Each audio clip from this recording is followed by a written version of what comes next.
ಬೆಳಗಿನಿಂದ ಮಾತನಾಡುತ್ತಿರುವ ಎಲ್ಲ ನಮ್ಮ ಬಂಧುಗಳು ಪಂಚಾಯತ್ ರಾಜ್ ಕುಟುಂಬ ಪಂಚಾಯತ್ ರಾಜ್ ಕುಟುಂಬ ಪಂಚಾಯತ್ ರಾಜ್ ಕುಟುಂಬ ಅನ್ನೋ ಪದವನ್ನ ಬಳಸ್ತಿದ್ದಾರೆ. ಪ್ರಪ್ರಥಮ ಬಾರಿಗೆ ಭಾರತದ ಇತಿಹಾಸದಲ್ಲಿ ಪಂಚಾಯತ್ ರಾಜ್ ಅನ್ನೋ ಒಂದು ಕುಟುಂಬ ಕರ್ನಾಟಕದ ಫ್ರೀಡಂ ಪಾರ್ಕ್ ನಲ್ಲಿ ಹುಟ್ಟುಕೊಂಡಿದೆ. ಇದು ಸ್ವಾತಂತ್ರ್ಯ ಉದ್ಯಾನವನ. ಸ್ವಾತಂತ್ರ್ಯ ಹೋರಾಟದ ನೆನಪಿಗಾಗಿ ಈ ಉದ್ಯಾನವನಕ್ಕೆ ಸ್ವಾತಂತ್ರ್ಯ ಉದ್ಯಾನವನ ಅಂತ ಹೆಸರಿಟ್ಟಿದ್ದಾರೆ. ಇಂದಿನ ನಮ್ಮ ಹೋರಾಟ ಪಂಚಾಯತ್ ರಾಜ್ ಇಲಾಖೆಗೆ ಒಂದು ಸ್ವಾತಂತ್ರ್ಯವನ್ನ ಕೊಡಿಸ್ತವೆ. ಅದಕ್ಕಾಗಿ ನಾವು ಇಲ್ಲೆಲ್ಲ ಸೇರಿದ್ದೇವೆ. ನಾನೀಗ ಜೈ ಪಂಚಾಯತ್ ರಾಜ್ ಕುಟುಂಬ ಅಂತಿದ್ರೆ ನೀವೆಲ್ಲ ಜೈ ಜೈ ಪಂಚಾಯತ್ ರಾಜ್ ಕುಟುಂಬ ಅಂತ ಕೂಗ್ಬೇಕು. ಜೈ ಪಂಚಾಯತ್ ರಾಜ್ ಕುಟುಂಬ, ಜೈ ಪಂಚಾಯತ್ ರಾಜ್ ಕುಟುಂಬ,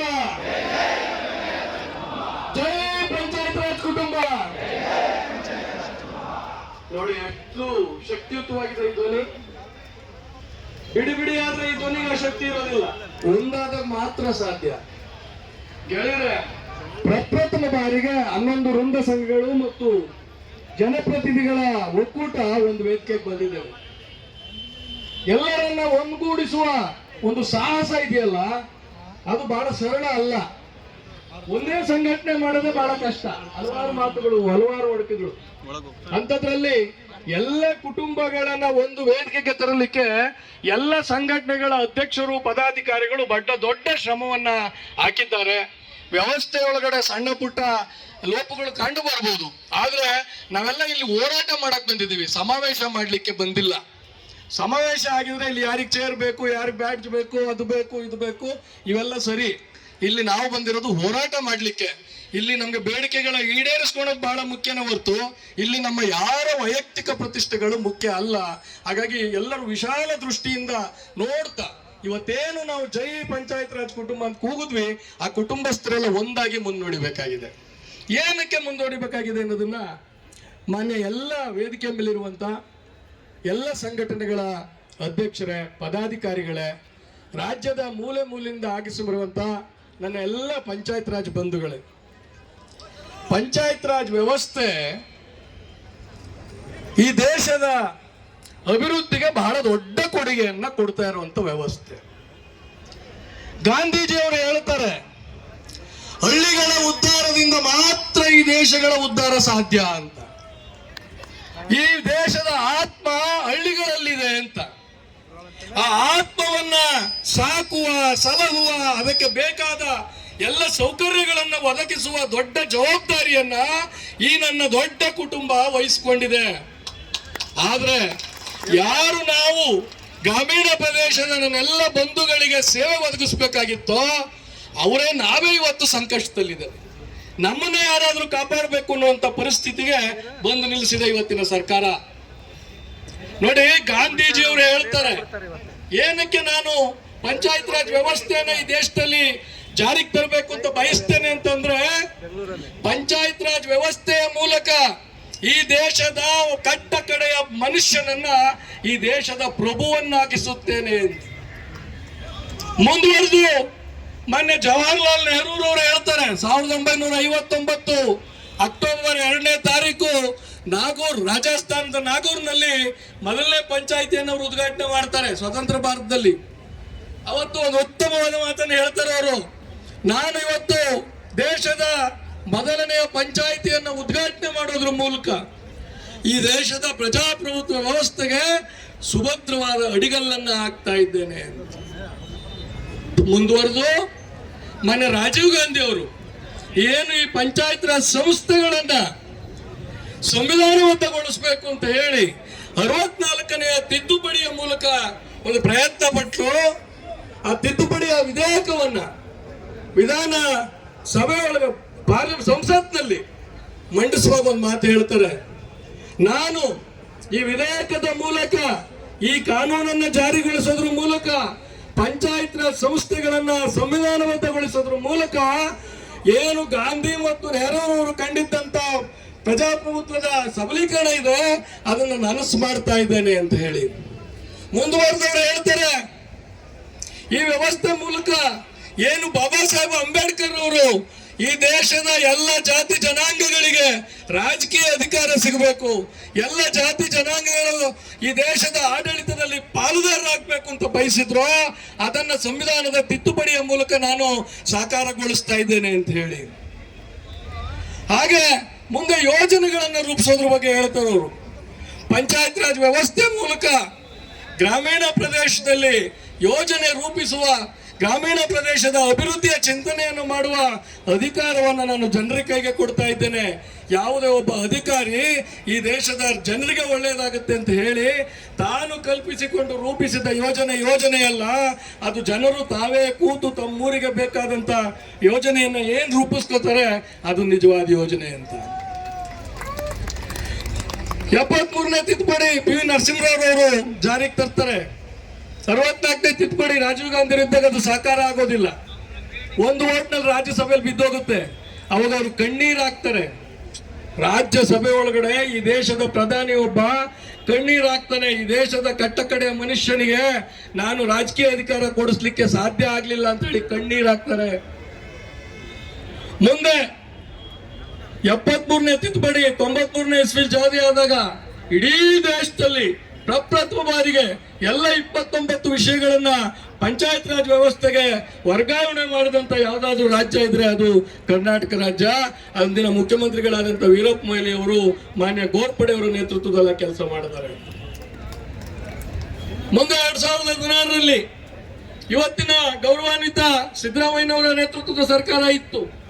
ಆ ಸಂದರ್ಭದಲ್ಲಿ ಮಾನ್ಯ ಎಚ್ ಕೆ ಪಾಟೀಲ್ ಸಾಹೇಬರು ಗ್ರಾಮೀಣಾಭಿವೃದ್ಧಿ ಮತ್ತು ಪಂಚಾಯತ್ ರಾಜ್ ಸಚಿವರಿದ್ರು. ಕೆ ಆರ್ ರಮೇಶ್ ಕುಮಾರ್ ಸಾಹೇಬರ ಅಧ್ಯಕ್ಷತೆ ಒಳಗಡೆ ಒಂದು ತಜ್ಞರ ಸಮಿತಿ ಮಾಡಿ ಒಂದು ಆಮೂಲಾಗ್ರ ಬದಲಾವಣೆಯನ್ನು ಮಾಡೋದ್ರ ಮೂಲಕ ಗ್ರಾಮ ಸ್ವರಾಜ್ ಮತ್ತು ಪಂಚಾಯತ್ ರಾಜ್ ಕಾಯ್ದೆಯನ್ನ ಈ ರಾಜ್ಯದಲ್ಲಿ ಜಾರಿಗೆ ತರ್ತಾರೆ. ಇಷ್ಟೆಲ್ಲ ಮಾಡಿದ್ರು ಇವತ್ತು ನಾವು ಹೋರಾಟ ಮಾಡಬೇಕಾದ ಪರಿಸ್ಥಿತಿ ಬಂದಿದೆ. ಯಾಕೆ ನಾನು ಈ ಇತಿಹಾಸವನ್ನು ಹೇಳಿದೆ? ಇಂದಿನ ಆಡಳಿತದಲ್ಲಿರುವಂತ ಸರ್ಕಾರ,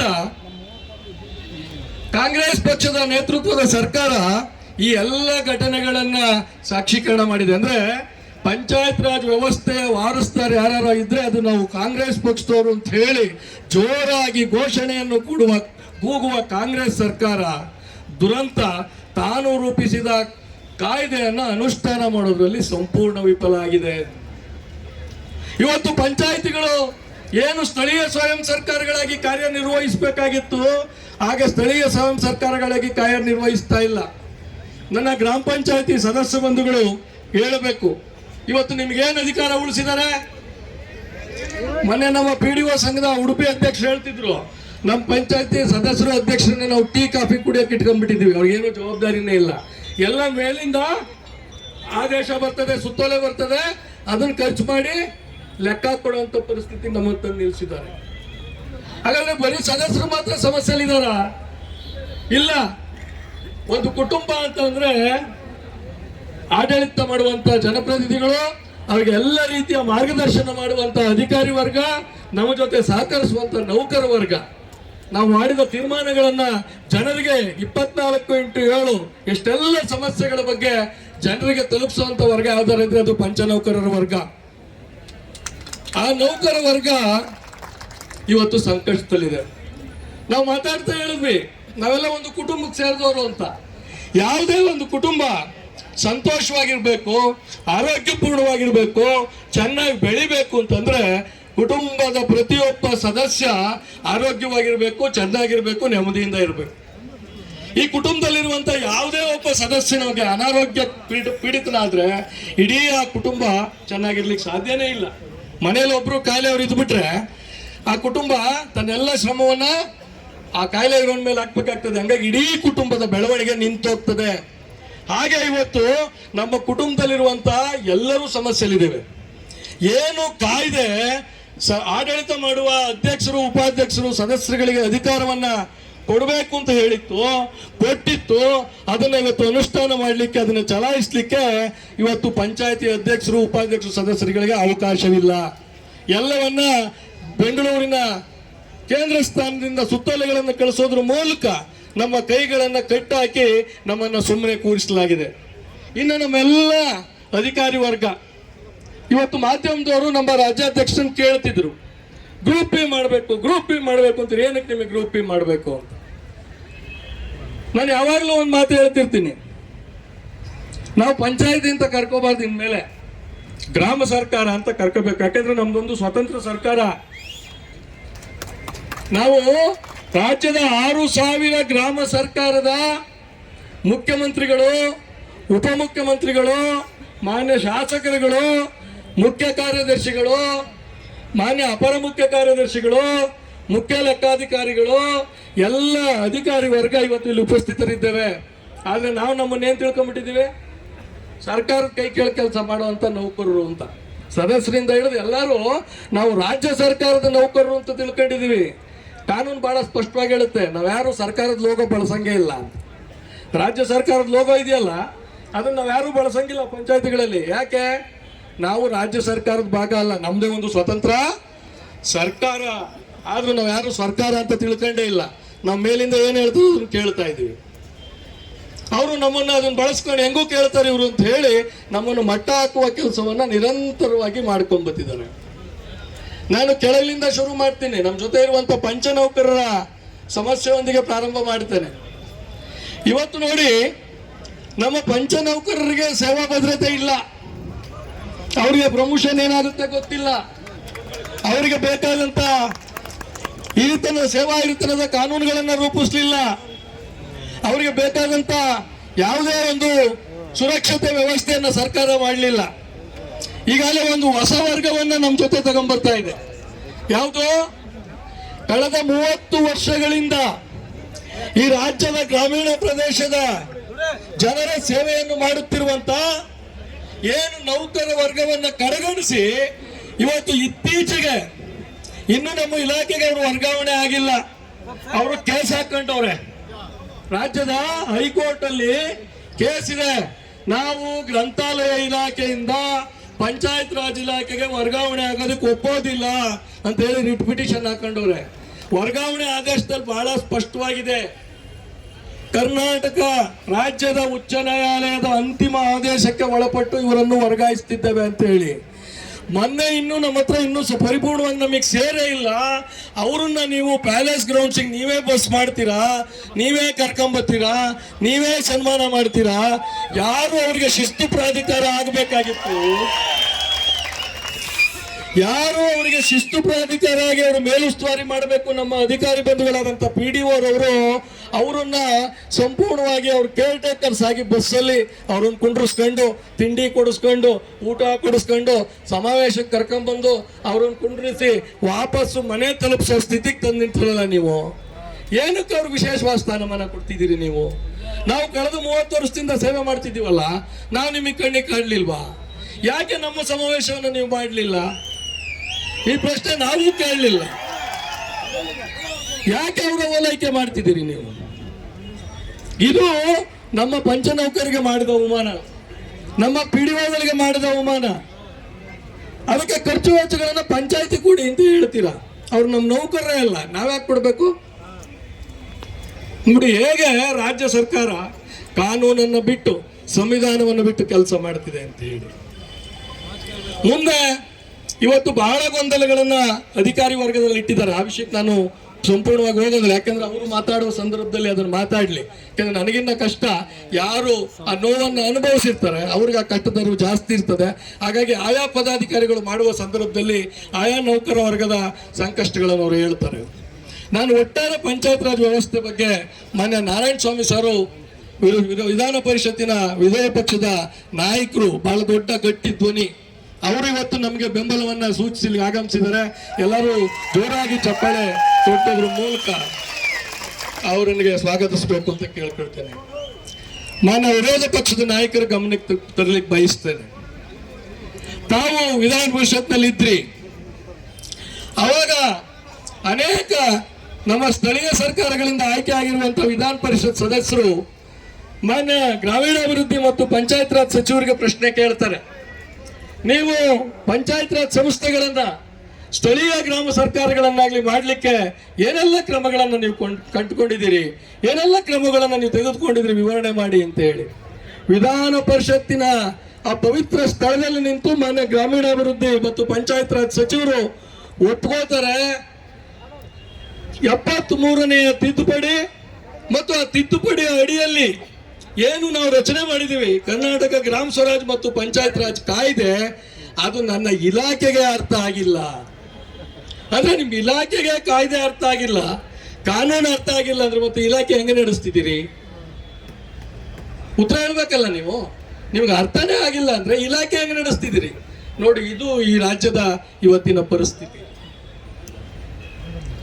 ಪಂಚಾಯತ್ ರಾಜ್ ವ್ಯವಸ್ಥೆ ಒಂದು ಸ್ಥಳೀಯ ಸ್ವಯಂ ಸರ್ಕಾರ ಅಂತ ಹೇಳಿ ಸಂವಿಧಾನ ನಮಗೆ ದೊಡ್ಡ ಅಧಿಕಾರವನ್ನ ಕೊಟ್ಟಿದೆ. ಅದಕ್ಕೆ ನಾನು ನಮ್ಮ PDOಗಳನ್ನ ಮುಖ್ಯ ಕಾರ್ಯದರ್ಶಿಗಳಂತ ಕರೆದಿದ್ದು, ನಮ್ಮ ಅಧ್ಯಕ್ಷನನ್ನ ಮುಖ್ಯಮಂತ್ರಿ ಅಂತ ಕರೆದಿದ್ದು, ಉಪಾಧ್ಯಕ್ಷನನ್ನ ಉಪಮುಖ್ಯಮಂತ್ರಿ ಅಂತ ಕರೆದಿದ್ದು, ನನ್ನ ಕಾರ್ಯದರ್ಶಿಗಳನ್ನ ನಾನು ಅಪರ ಮುಖ್ಯ ಕಾರ್ಯದರ್ಶಿಗಳು ಅಂತ ಕರೆದಿದ್ದು, ನನ್ನ ಲೆಕ್ಕ ಸಹಾಯಕರನ್ನ ನಾನು ಚೀಫ್ ಅಕೌಂಟೆಂಟ್ಸ್ ಅಂತ ಕರೆದಿದ್ದು. ನೀವಂತ ಪರಿಭಾವಿಸ್ಬೇಕು, ನಿಮ್ದು ಒಂದು ಸ್ಥಳೀಯ ಸ್ವಯಂ ಸರ್ಕಾರ. ನಾವೆಲ್ಲ ಒಂದಾದಾಗ ಮಾತ್ರ ಈ ರಾಜ್ಯ ಸರ್ಕಾರಗಳು ನಮ್ಮ ಮೇಲೆ ಏರುವ ಸುತ್ತೋಲೆಗಳನ್ನು ವಿರೋಧಿಸಬಹುದು. ನೀವು ಕೇಳ್ಬೋದು, ಸರ್ ರಾಜ್ಯ ಸರ್ಕಾರ ಕಳಿಸಿದ ಸುತ್ತೋಲೆಯನ್ನು ಧಿಕ್ಕರಿಸಕ್ಕಾಗತ್ತಾ ಸರ್? ಸಂವಿಧಾನ ಬಹಳ ಸ್ಪಷ್ಟವಾಗಿ ಹೇಳಿದೆ, 243G. ರಾಜ್ಯ ಸರ್ಕಾರಗಳು ಪಂಚಾಯತ್ ರಾಜ್ ಸಂಸ್ಥೆಗಳನ್ನ ರೂಪಿಸಬೇಕು, ಅವುಗಳಿಗೆ ಬೇಕಾದಂತ ಅಧಿಕಾರ, ಹಣ, ಮಾನವ ಸಂಪನ್ಮೂಲವನ್ನು ವರ್ಗಾವಣೆ ಮಾಡಬೇಕು ಮತ್ತು ಅವು ಸ್ಥಳೀಯ ಅಭಿವೃದ್ಧಿಗಾಗಿ, ಆರ್ಥಿಕ ಅಭಿವೃದ್ಧಿ ಮತ್ತು ಸಾಮಾಜಿಕ ನ್ಯಾಯಕ್ಕಾಗಿ ಯೋಜನೆಗಳನ್ನು ರೂಪಿಸಕ್ ಬಿಡಬೇಕು ಅಂತ. ಅದರ ಅರ್ಥ ನಾವು ರಾಜ್ಯ ಸರ್ಕಾರದ ಭಾಗ ಅಂತ ಅಲ್ಲ, ನಮಗೆ ಕಾನೂನುಗಳನ್ನು ರೂಪಿಸುವ, ಕಾಯ್ದೆಯನ್ನು ರೂಪಿಸುವ ಅಧಿಕಾರವನ್ನು ಮಾತ್ರ ರಾಜ್ಯ ಸರ್ಕಾರಕ್ಕೆ ಕೊಟ್ಟಿದೆ. ನಮ್ಮ ಆಡಳಿತದಲ್ಲಿ ಹಸ್ತಕ್ಷೇಪ ಮಾಡುವ ಅಧಿಕಾರವನ್ನ ರಾಜ್ಯ ಸರ್ಕಾರಕ್ಕೆ ಸಂವಿಧಾನ ಕೊಟ್ಟಿಲ್ಲ. ನಾವು ರಾಜ್ಯ ಸರ್ಕಾರದ ಭಾಗ ಅಲ್ಲ. ನಮ್ಮ ಎಲ್ಲ ನೌಕರರು, ಅಧಿಕಾರಿಗಳು, ಜನಪ್ರತಿನಿಧಿಗಳು ಅರ್ಥ ಮಾಡ್ಕೋಬೇಕು, ವಿ ಆರ್ ಇಂಡಿಪೆಂಡೆಂಟ್ ಗೌರ್ಮೆಂಟ್ಸ್. ಏನಿವರು ಮಾತೆತ್ತಿದ್ರೆ ಒಕ್ಕೂಟ ವ್ಯವಸ್ಥೆ ಒಳಗಡೆ ರಾಜ್ಯ ಸರ್ಕಾರದ ಆಡಳಿತದಲ್ಲಿ ಕೇಂದ್ರ ಸರ್ಕಾರಗಳು ಹಸ್ತಕ್ಷೇಪ ಮಾಡ್ತವೆ ಅಂತ ಹೇಳಿ ರಾಜ್ಯ ಸರ್ಕಾರಗಳು ಧ್ವನಿಯನ್ನೇ ಎತ್ತುತ್ತವೆ. ನಾನು ಅವ್ರಿಗೆ ಹೇಳ್ತಿದ್ದೀನಿ, ರಾಜ್ಯ ಸರ್ಕಾರವೇ ಅಂತಿಮ ಸರ್ಕಾರ ಅಲ್ಲ. ಈ ನೆಲದಲ್ಲಿ ಸ್ಥಳೀಯ ಸರ್ಕಾರಗಳಿದ್ದಾವೆ. ಕೇಂದ್ರ ಸರ್ಕಾರ, ರಾಜ್ಯ ಸರ್ಕಾರ ಮತ್ತು ಸ್ಥಳೀಯ ಸರ್ಕಾರಗಳ ಒಕ್ಕೂಟ ಈ ದೇಶ, ಸ್ಥಳೀಯ ಸರ್ಕಾರಗಳ ಒಕ್ಕೂಟ ಈ ರಾಜ್ಯ. ಆದ್ರಿಂದ ಏನು ಸ್ವಾತಂತ್ರ್ಯವನ್ನು ನೀವು ಕೇಂದ್ರ ಸರ್ಕಾರದಿಂದ ಬಯಸ್ತೀರಿ, ರಾಜ್ಯ ಸರ್ಕಾರಗಳು ಬಯಸ್ತೀವಿ, ಅದೇ ಸ್ವಾತಂತ್ರ್ಯವನ್ನ ಸಂವಿಧಾನಬದ್ಧವಾಗಿ ನಮ್ಮ ಎಲ್ಲ ಸ್ಥಳೀಯ ಸರ್ಕಾರಗಳಿಗೆ ಕೊಡಬೇಕು. ಹಸ್ತಕ್ಷೇಪ ಮಾಡೋದನ್ನ ನಿಲ್ಲಿಸಬೇಕು.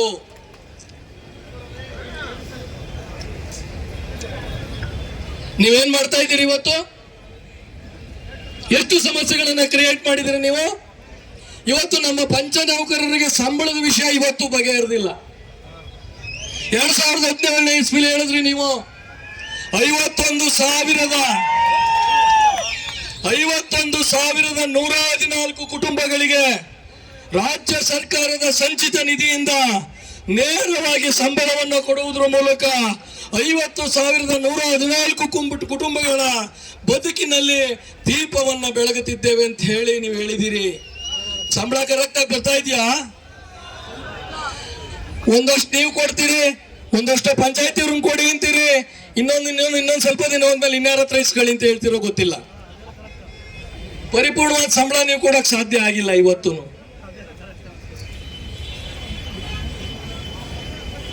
ಹಾಗೆ ಅಧಿಕಾರಿ ವರ್ಗಕ್ಕೆ ಬಂದ್ರೆ PDOಗಳ ವಿಷಯಕ್ಕೆ ಬಿ ವರ್ಗ, ಬಿ ಗ್ರೂಪ್ ನಾನು ಹೇಳ್ತಾ ಮರ್ತು ಬಿಟ್ಟೆ. ಏನಕ್ಕೆ ಬೇಕು ಅವ್ರಿಗೆ? ಯಾಕೆ ನನ್ನ PDO ಗ್ರೂಪ್ ಬಿ ಸ್ಥಾನಮಾನ ಹೊಂದಿರಬೇಕು? ನಮ್ದು ಒಂದು ಸ್ಥಳೀಯ ಸರ್ಕಾರ, ಅವರು ನಮ್ಮ ಮುಖ್ಯ ಕಾರ್ಯದರ್ಶಿ. ಹೇಗೆ ಕರ್ನಾಟಕ ಸರ್ಕಾರದ ಮುಖ್ಯ ಕಾರ್ಯದರ್ಶಿ ಆ ಸರ್ಕಾರದ ಆಗುವೋಗಳನ್ನ ಅಲ್ಲಿಯ ಬ್ಯೂರಾಕ್ರೆಟಿಕ್ ಹೆಡ್ ಆಗಿ ನೋಡ್ಕೋತಾರೆ, ಹಾಗೆ ಅವರು ನಮ್ಮ ಗ್ರಾಮ ಸರ್ಕಾರದ ಬ್ಯೂರಾಕ್ರೆಟಿಕ್ ಮುಖ್ಯಸ್ಥನಾಗಿ ಆ ಆಡಳಿತ ವ್ಯವಸ್ಥೆಯನ್ನು ನೋಡ್ಕೋಬೇಕಾಗ್ತದೆ. ಸಂವಿಧಾನದ ಪರಿಚ್ಛೇದ 11ರಲ್ಲಿ 29 ವಿಷಯಗಳು, ಸುಮಾರು 22 ಇಲಾಖೆಗಳಿಗೆ ಸೇರಿದ 29 ವಿಷಯಗಳ ಮೇಲುಸ್ತುವಾರಿಯನ್ನ ಪಂಚಾಯತ್ ರಾಜ್ ವ್ಯವಸ್ಥೆಗೆ ವರ್ಗಾವಣೆ ಮಾಡಲಾಗಿದೆ. ಆ ಎಲ್ಲ ಇಲಾಖೆ ಅಧಿಕಾರಿಗಳು ಸಭೆ ಕರೆದಂತ ಸಂದರ್ಭದೊಳಗಡೆ ನಮ್ಮ ಸಭೆಯಲ್ಲಿ ಹಾಜರಿರಬೇಕಾಗ್ತದೆ. ಆ ಸಂದರ್ಭದಲ್ಲಿ ನಮ್ಮ PDO ಗ್ರೂಪ್ ಬಿ ಇಲ್ದಿದ್ರೆ ಇನ್ನೊಬ್ಬ ಗ್ರೂಪ್ ಬಿ ಅಧಿಕಾರಿ ಸಭೆ ಕರೆದ್ರೆ ಬರ್ತಾನ? ಅಲ್ಲಿಗೆ ನೀವು ಏನು ಉದ್ದೇಶಕ್ಕೆ ಸ್ಥಳೀಯ ಸರ್ಕಾರ ಮಾಡಿದ್ರೆ ಅದು ವಿಫಲ ಆಗ್ತದೆ. ಇವತ್ತು KDP ಮಾಡುವ ಅಧಿಕಾರವನ್ನು ನಮಗೆ ಕೊಟ್ಟಿದ್ದೀರಿ. KDP ಸಭೆಗೆ ಎಲ್ಲ ಇಲಾಖೆ ಅಧಿಕಾರಿಗಳು ಭಾಗವಹಿಸಬೇಕಾಗ್ತದೆ. ನಮ್ಮ ಅಧ್ಯಕ್ಷರು ಸ್ಥಳೀಯವಾದಂತ ನಡೆಯುವಂತ ಎಲ್ಲ ಇಲಾಖೆಯ ಕಾರ್ಯಕ್ರಮಗಳನ್ನ ಉಸ್ತುವಾರಿ ಸಚಿವರು ಶಾಸಕರು ಮಾಡಿದ ಹಾಗೆ ರಿವ್ಯೂ ಮಾಡಬೇಕಾಗ್ತದೆ. ಆ ಸಂದರ್ಭದಲ್ಲಿ ಎಲ್ಲ ಅಧಿಕಾರಿಗಳು ಬರಬೇಕು. ಅವಾಗ ನಮ್ಮ PDO ಗ್ರೂಪ್ B ಹೊಂದಿದ್ರೆ ಮಾತ್ರ ಎಲ್ಲ ಅಧಿಕಾರಿಗಳು ಬರ್ಲಿಕ್ಕೆ ಸಾಧ್ಯ ಆಗ್ತದೆ. ಆ ಭಾಗದ ಬ್ಯೂರೋಕ್ರಾಟಿಕ್ ಹೆಡ್ ಆಗಿ ಅವರೆಲ್ಲರ ಮೇಲೆ ನಿಯಂತ್ರಣ ಮಾಡಲಿಕ್ಕೆ ಸಾಧ್ಯ ಆಗ್ತದೆ. ಹಾಗಾಗಿ ಅವ್ರಿಗೆ ನೀವು ಗ್ರೂಪ್ B ಕೊಡಬೇಕು. ಇದ್ರ ಮೂಲಕ ನೀವು ಪಂಚಾಯತ್ ರಾಜ್ ವ್ಯವಸ್ಥೆಯನ್ನ ಸಬಲೀಕರಣಗೊಳಿಸ್ತೀರಿ. ಅವರಲ್ಲಿರುವ ಪದೋನ್ನತಿ ಗೊಂದಲಗಳಿದಾವೆ, ನಮ್ಮ ಕಾರ್ಯದರ್ಶಿಗಳು ಮತ್ತು ಇವುಗಳು, ಅವನ್ನ ನೀವು ಕೂತು ಬಗೆಹರಿಸಬೇಕು. ಎಲ್ಲ ನನ್ನ ನೌಕರ ವರ್ಗ, ಸಿಬ್ಬಂದಿ ವರ್ಗ ಇವತ್ತು ನೆಮ್ಮದಿಯಾಗಿರುವಂತ ಕೆಲಸವನ್ನು ಮಾಡಬೇಕು. ಕೊನೆಯ ಮಾತನ್ನ ವಿಷಯವನ್ನ ಪ್ರಸ್ತಾಪ ಮಾಡಿ ನಾನು ಮಾತು ಮುಗಿಸ್ತೀನಿ. ತುಂಬಾ ಜನ ಮಾತಾಡೋರಿದ್ದಾರೆ.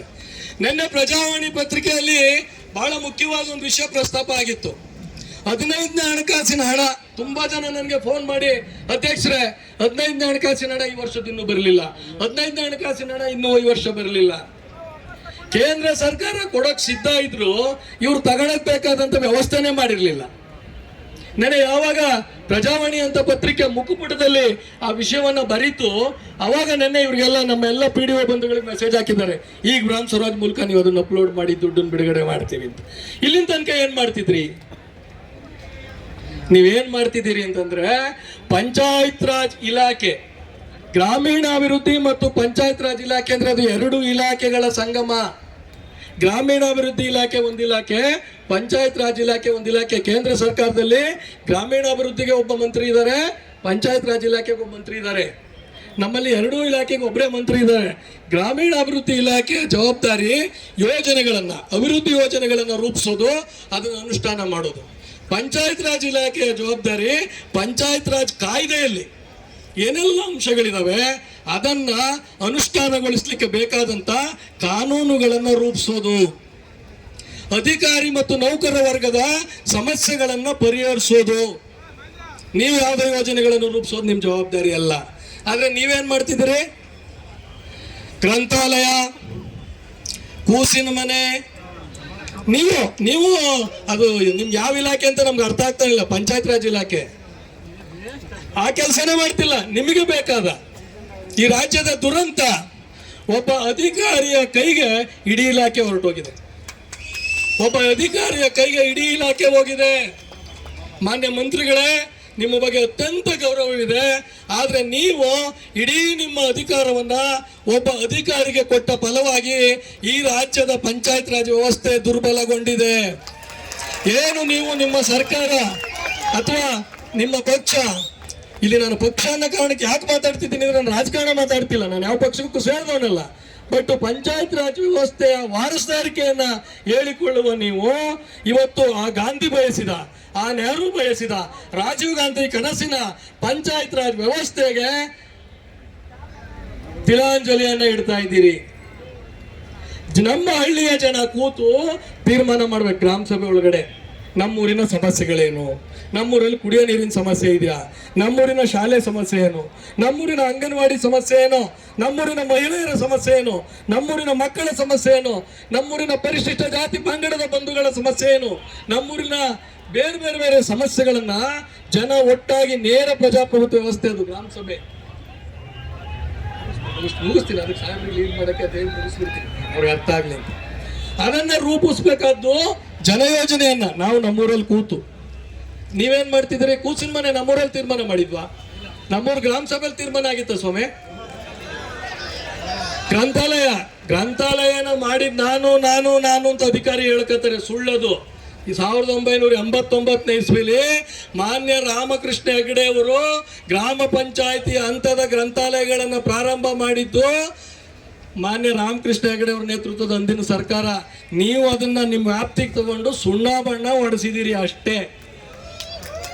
ನೀವು ಗ್ರಂಥಾಲಯ ಅಧಿಕಾರರಲ್ಲ, ಅದನ್ನು ಸರಿಯಾಗಿ ಮಾಡಿಲ್ಲ. ಸಾಹೇಬ್ರಿದ್ದಾರೆ, ಅದು ನಾನು ಇನ್ನೊಂದ್ಸಲ ಒಂದು ಭವಿಷ್ಯ ನೋಡ್ಬಿಡ್ತೀನಿ ಇಲ್ಲಿ ಮುಂದೆ. ಇವತ್ತು ಮೊನ್ನೆ ನಿಮ್ಮ ಘನತ್ಯಾಜ್ಯ ವಿಲೇವಾರಿ ಘಟಕದ ಸ್ವಚ್ಛತಾಗಾರರು ಅದನ್ನ ಸರಿಯಾಗಿ ನಡೆಸ್ಕೊಳ್ಳದಲ್ಲೇ ಎಲ್ಲವನ್ನು NRLM ಕೊಡ್ತೀವಿ, ಅವ್ರ ಮೂಲಕ ಮಾಡ್ತೀವಿ ಅಂತ ಹೇಳಿ ಅವ್ರಿಗೆ ಸಂಬಳನೂ ಇಲ್ಲ, ವ್ಯಾಪಾರನೂ ಇಲ್ಲ, ಕಸನೂ ಎತ್ತಲಿಲ್ಲ. ಅವ್ರು ಇದೇ ಫ್ರೀಡಮ್ ಪಾರ್ಕಲ್ಲಿ ಸ್ಟ್ರೈಕ್ ಮಾಡೋರೆ. ಮುಂದಿನ ತಿಂಗಳು ನಿಮ್ಮ ಕೂಸಿನ ಮನೆ ಕಾರ್ಯಕರ್ತರು ಸಂಘಟನೆ ಆಗ್ತಿದ್ದಾರೆ, ಅವರು ಬಂದು ಸಂಘಟನೆ ಮಾಡ್ತಾರೆ. ಇವತ್ತು ಇನ್ನೊಂದು ಭವಿಷ್ಯ ಹೇಳಿರ್ತೀನಿ, ಯಾರನ್ನ ನೀವು ಪ್ಯಾಲೇಸ್ ಗ್ರೌಂಡ್ಸಿಗೆ ಕರ್ಕೊಂಬಂದು ಸರ್ಕಾರದ ದುಡ್ಡಲ್ಲಿ, ಸರ್ಕಾರ ತುಂಬಾ ಕಷ್ಟದಲ್ಲಿರುವಂಥ ಸಮಯದಲ್ಲಿ ಒಂದು ಸಂಭ್ರಮಾಚರಣೆ ಮಾಡಿ ನಿಮ್ಮ ಪರವಾಗಿ ಘೋಷಣೆಯನ್ನ ಕೂಗಿಸ್ಕೊಂಡ್ರಿ ಲೈಬ್ರರಿಯನ್ಸು, ಇದೇ ವೇದಿಕೆಯಲ್ಲಿ ಒಂದಿನ ನಿಮಗೆ ಧಿಕ್ಕಾರ ಕೂರುವ ದಿನಗಳು ಹತ್ರದಲ್ಲಿದ್ದಾವೆ. ಯಾಕೆ ಅಂತ ಗೊತ್ತಾ? ಸಂಬಳ ಸರ್ಕಾರ ಕೊಡ್ತೀವಿ ಅಂದ್ರಿ, 12,000 ಮೇಲೆ ಕೊಡಲ್ಲ ಅಂದ್ರಿ ಎಫ್ ಡಿ ಅವರು. ಅದಕ್ಕೇನ್ ಮಾಡಿದ್ರಿ ನೀವೀಗ? 6,000 6% ಸೆಸ್ ಇದೆ, ಅದ್ರಲ್ಲಿ ಕೊಡಿ ಅಂದ್ರಿ. ಅದು ಸಾಕಾಗ್ತಾ ಇಲ್ಲ. ಈಗೇನ್ ಹೇಳ್ತಿದ್ದೀರಿ ನೀವು? ನಿಮ್ಮ ಸ್ವಂತ ಆದಾಯದಲ್ಲಿ ಮಿಕ್ಕಿದ್ ಕೊಡಿ ಅಂತ ನೋಟಿಸ್ ಕೊಟ್ಟಿದ್ದೀರಿ ನಮ್ಗೆಲ್ಲ. ನನ್ನ ಪ್ರಕಾರ ಮುಂದೊಂದಿನ ದಿನ ಅವ್ರಿಗೆ ಲೈಬ್ರರಿಯನ್ಸ್ ಕೇಳ್ತಾರೆ, 3ರಲ್ಲೂ ದುಡ್ಡು ಹುಡುಕಿದ್ವಿ ಸಿಗ್ಲಿಲ್ಲ, ನಿಮ್ ಹಳೆ ಪೇಪರ್ ಉಳ್ಕೊಳುತ್ತಲ್ಲ 3 ತಿಂಗಳಿಗೆ ಒಮ್ಮೆ ಮಾರ್ಕೊಂಡ್ಬಿಟ್ಟು ನಿಮ್ಗೆ ಏನ್ ಉಳ್ಕೊಂಡಿದ್ ಸಂಬಳ ಇದೆ ತಗೊಳ್ಳಿ. ನಾನು ಯಾಕೆ ಇದನ್ನ ಹೇಳ್ತಿದ್ದೀನಿ ಅಂದ್ರೆ, ಆಡಳಿತ ವ್ಯವಸ್ಥೆ ಇಲ್ಲಿಗೆ ಕೂಸ್ತಿದೆ. ಯಾವುದೇ ಒಂದು ವ್ಯವಸ್ಥೆಯನ್ನು ಮಾಡಬೇಕಾದ್ರೆ ಅವ್ರಿಗೆ ನೀವು ಮಿನಿಮಮ್ ವೇಜಸ್ ಕೊಡ್ತೀನಿ ಅಂದ್ರೆ 18,000 ಚಿಲ್ಲರೆ ನಾವು ವರ್ಷಕ್ಕೆ ಕೊಡ್ಬೇಕು, ತಿಂಗಳಿಗೆ ಕೊಡಬೇಕು ಅಂದ್ರೆ ಅದಕ್ಕೆ ಪೂರಕವಾದ ಆರ್ಥಿಕ ವ್ಯವಸ್ಥೆಯನ್ನು ಮಾಡಬೇಕು. ಅಲ್ಲ 6,000 ತಗೋ, ಇಲ್ಲಿ 3,000 ತಗೋ, ಇವನತ್ರ 200 ರೂಪಾಯಿ ಇಸ್ಕೋ ಅಂತ ಹೇಳೋದು ಒಂದು ಸರ್ಕಾರದ ಆಡಳಿತ ಅಲ್ಲ. ತುಂಬಾ ಕೆಟ್ಟ ಸ್ಥಿತಿಗೆ ಬಂದಿದೆ. ಇವತ್ತು ಎಲ್ಲವನ್ನ ರಾಜ್ಯ ಮಟ್ಟದಲ್ಲಿ ಸುತ್ತೋಲೆಗಳ ಮೂಲಕ ನಮ್ಮ ಸ್ವಂತ ಸಂಪನ್ಮೂಲವನ್ನು ನಮ್ಮ ಊರಿನ ಅಭಿವೃದ್ಧಿಗೆ ಬಳಸಲಾದ ಸ್ಥಿತಿಗೆ ತಂದು ನಿಲ್ಲಿಸಿದ್ದೀರಿ. ಇವತ್ತು ನಮಗೆ ಗೌರವಧನ ಕೇವಲ 2,000 ರೂಪಾಯಿ ಸ್ವಾಮಿ. 2,000 ರೂಪಾಯಿ ಕೊಡ್ತೀರಿ ಒಬ್ಬ ಸದಸ್ಯನಿಗೆ. 24 x 7 ಯಾರ ಕೆಲಸ ಮಾಡ್ತಾ ಇದ್ರೆ ನಾವು ನೌಕರರು, ವರ್ಗರು ಮತ್ತು ಸಿಬ್ಬಂದಿ. ನಾನು ಹೇಳ್ತಿರ್ತೀನಿ, ಗ್ರಾಮ ಪಂಚಾಯತಿ ಸದಸ್ಯರ ಕೆಲಸ ಎಷ್ಟು ಕಷ್ಟ ಅಂತಂದ್ರೆ, ಯಾರಿಗೋ ಒಬ್ರು ರಾತ್ರಿಗೊಬ್ಬ ಹೆಣ್ಣು ಮಗಳಿಗೆ ಹೊಟ್ಟೆ ನೋವು ಬಂದ್ಬಿಡ್ತದೆ ಸಾಹೇಬ್ರೆ. ಅವಾಗ ಪಕ್ಕದಲ್ಲಿ ಮಲಗಿರೋ ಗಂಡನ್ ಜ್ಞಾಪಿಸ್ಕೊಳ್ಳೋದೇ ಇಲ್ಲ, ಆಕೆ ಮೆಂಬರ್ನೇ ಜ್ಞಾಪಿಸ್ಕೊಳ್ಳೋದು. ಯಾಕಂದ್ರೆ ಅವಳಿಗೆ ಗ್ಯಾರಂಟಿ ಇದೆ, ನಮ್ಮ ಸದಸ್ಯ ಅಥವಾ ನಮ್ಮ ಸದಸ್ಯನಿ ನನ್ನ ಕೈ ಬಿಡಲ್ಲ, ಗ್ಯಾರಂಟಿ ಆಸ್ಪತ್ರೆಗೆ ಕರ್ಕೊಂಡು ಹೋಗ್ತಾನೆ, ನನ್ನ ಗಂಡ ಬೆಳಿಗ್ಗೆ ಹೋಗೋನ್ ಬಿಡು ಅಂತಾನೆ ಅಂತ. ಅಷ್ಟು 27 ಅಂತಂದ್ರೆ ಅವಳಿಗೆ ಹೊಟ್ಟೆ ನೋವು ಇರಲಿ, ಮದುವೆ ಇರಲಿ, ಗಂಡ ಹೆಂಡತಿ ಜಗಳ ಇರಲಿ, ಅತ್ತೆ ಸೊಸೆ ಜಗಳ ಇರಲಿ, ಊರಲ್ಲಿ ಯಾವುದೇ ಸಮಸ್ಯೆ ಇರಲಿ, ಬಗೆಹರಿಸೋರು ಯಾರು ಇದ್ರೆ ಅಧ್ಯಕ್ಷರು, ಉಪಾಧ್ಯಕ್ಷರು, ಸದಸ್ಯರು ನಮ್ಮ ಜೊತೆ ಕೈಗೂಡಿಸಿ ಎಲ್ಲದಕ್ಕೂ ಸಹಕರಿಸೋದು ನಮ್ಮ ಬಂಧುಗಳು. 24 x 7 ಇವತ್ತು ನಿಮಗೆ ಕುಡಿಯೋ ನೀರಿನ ಸಮಸ್ಯೆ ಇಲ್ಲಿನ ತನಕ ರಾಜ್ಯದ ವಿಧಾನಸೌಧ ತನಕ ಕೇಳಿಸ್ತಲೇ ನೋಡ್ಕೊಂಡಿದ್ರೆ ಯಾರು ಕಾರಣ? ನಾವು, ನಮ್ಮ ವಾಟರ್ ಮ್ಯಾನ್ಗಳು.